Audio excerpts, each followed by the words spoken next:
Hello, friends. Pastor Amy here from Southgate United Methodist Church. It's a beautiful Wednesday, September 28th. Today I want to talk about measuring. How do you measure lots of things? I've been watching, favorite show I've been watching lately is the Great British Baking Show, where, of course, in baking, measuring is super important, right? You have to have this chemical reaction in order to get your cake to rise or to get your cookies to, or excuse me, this is the British show, right? Your biscuits to have just that right amount of snap in them, right? You got to get your measurements right. You need to know what you're measuring and the proper amount and use the proper units.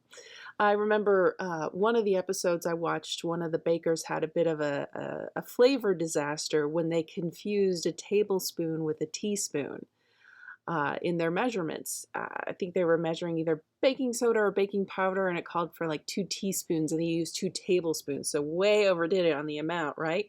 And it ended up being a real disaster when it came to the taste of the end product. So how we measure is super important, right?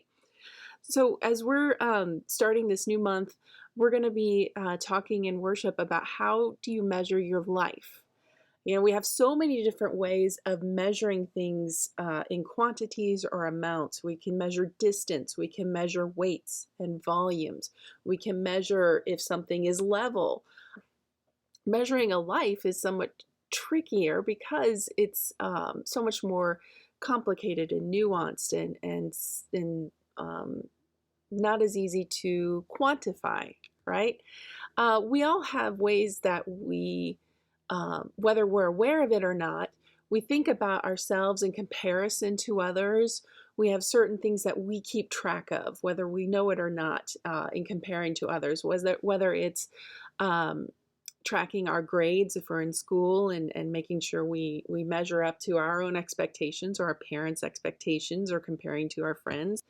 For some of us, it's how much money we have in the bank or the size of our homes and how many cars we have. It could be, if we're into social media, the number of followers we have or the number of likes or comments we get on posts we make, the amount of influence we perceive we have. So there are all these different ways that we compare ourselves with one another and try to measure whether or not we as people and whether or not our lives, the way we live them, is keeping up, whether we're keeping up and whether we're comparing, how we're comparing with others. Jesus, though, invites us to consider some alternative metrics, switching to something completely different than the metric system.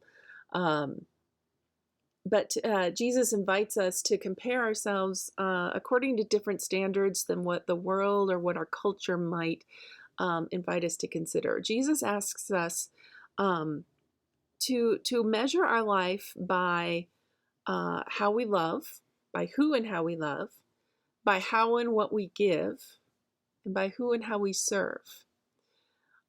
Throughout the teachings that Jesus shares, reflected in the Gospels, through his life lived, through the people that he served, and the things he taught the disciples, he demonstrated that how we love, how we give, and how we serve are some of the most important ways to measure our lives and whether we are matching up to God's expectations for us.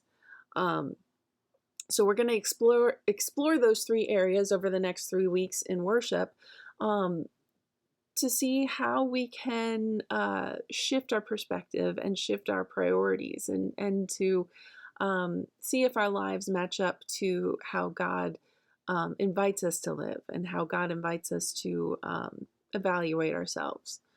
You might find that in some ways they're higher standards, but yet also in working to achieve those standards, we might be releasing some deep-held anxieties or worries, and in trying to strive after standards that the world has set for us that maybe don't matter as much. So anyway, just some food for thought. I'm looking forward to seeing you all this Sunday. It's Communion Sunday. Great day of worship. Remember that God loves you. So do I. And I'll see you Sunday. Take care.